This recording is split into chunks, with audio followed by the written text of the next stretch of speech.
अस्सलामुअलैकुम, welcome back to another video. तो क्या हाल चाल है मेरे सब बहन भाइयों का। उम्मीद करता हूँ आप सब खैरियत से होंगे।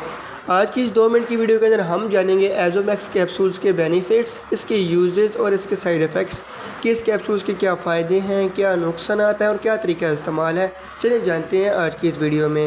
वीडियो स्टार्ट करने से पहले आपसे एक छोटी सी रिक्वेस्ट है कि चैनल को सब्सक्राइब कर दें, और जब भी आपने ये मेडिसिन लेनी है या कोई भी मेडिसिन आप लेते हैं तो अपने डॉक्टर की हिदायत के मुताबिक इसको इस्तेमाल किया करें। चलिए वीडियो स्टार्ट करते हैं बगैर आपका टाइम ज़ाया करते हुए। एजोमैक्स टैबलेट 2 स्ट्रेंथ के अंदर आती है, 250 mg एंड 500 mg। इसके अंदर जो फार्मूला यूज़ किया गया है वो एजिथ्रोमाइसिन है, ठीक है। ये एक एंटीबायोटिक ड्रग है जिसका इस्तेमाल मुख्तलिफ़ किस्म की बीमारियों के लिए किया जाता है। सबसे पहले मैं आपको इसके बेनिफिट्स बताता हूँ। एजोमैक्स कैप्सूल का इस्तेमाल मुख्तलिफ़ किस्म के इन्फेक्शन के लिए किया जाता है क्योंकि एंटीबायोटिक ड्रग है। फ़र्स्ट ऑफ़ ऑल, अगर आपको कान का इन्फेक्शन है, कान के अंदर आपको कोई इन्फेक्शन हो गया है, बैक्टीरियल इन्फेक्शन है, तो आप इसका इस्तेमाल करवा सकते हैं। और सबसे मेनली यूज़ इसका किया जाता है गले के इन्फेक्शन के लिए।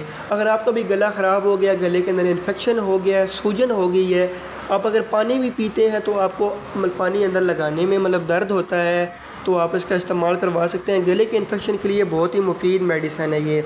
उसके बाद नाक के इन्फेक्शन के लिए, अगर आपको रेशा हो गया है, यहाँ पे अक्सर नाक के ऊपर रेशा सा बन जाता है, नाक के अंदर इन्फेक्शन हो जाता है, तो आप इसका इस्तेमाल करवा सकते हैं। लेकिन मेनली इसका इस्तेमाल आप गले के इन्फेक्शन के लिए ही करते हैं। उसके बाद सांस की नाली में अक्सर इन्फेक्शन हो जाता है, उसके लिए भी इसका इस्तेमाल बहुत ही मुफीद है। पेशाब की नाली के अंदर अगर इन्फेक्शन हो जाए तो उसके लिए भी एजोमैक्स का इस्तेमाल बहुत ही फ़ायदेमंद है। तो इन सब मसले मसाइल के लिए आप एजोमैक्स कैप्सूल का इस्तेमाल करवा सकते हैं। अब मैं आपको इसका तरीका इस्तेमाल बताता हूँ कि आपने इस्तेमाल किस तरह करना है। अगर आपको गले का इन्फेक्शन हो गया, गला आपका ख़राब हो चुका है, तो आपने 500 mg वाला कैप्सूल सुबह शाम लेना है, और बाकी आप डॉक्टर की हिदायत के मुताबिक भी इसको इस्तेमाल करवा सकते हैं। जहाँ तक इसके साइड इफ़ेक्ट्स की बात की जाए, इस कैप्सूल्स की वजह से आपको सारे में दर्द हो सकता है, आपको वोमिटिंग वगैरह हो सकती है, लेकिन ज़्यादातर होती नहीं है। तो ये थी कि वीडियो। उम्मीद करता हूँ आपको मेरी वीडियो पसंद आई होगी। इसी तरह की मज़ीद इन्फॉर्मेटिव वीडियो देखने के लिए मेरा चैनल विज़िट करें। इंशाल्लाह मिलते हैं अगली वीडियो के अंदर। इतनी देर के अपना ख्याल रखिएगा, दुआओं में याद रखिएगा। अल्लाह हाफिज़। Thanks for watching.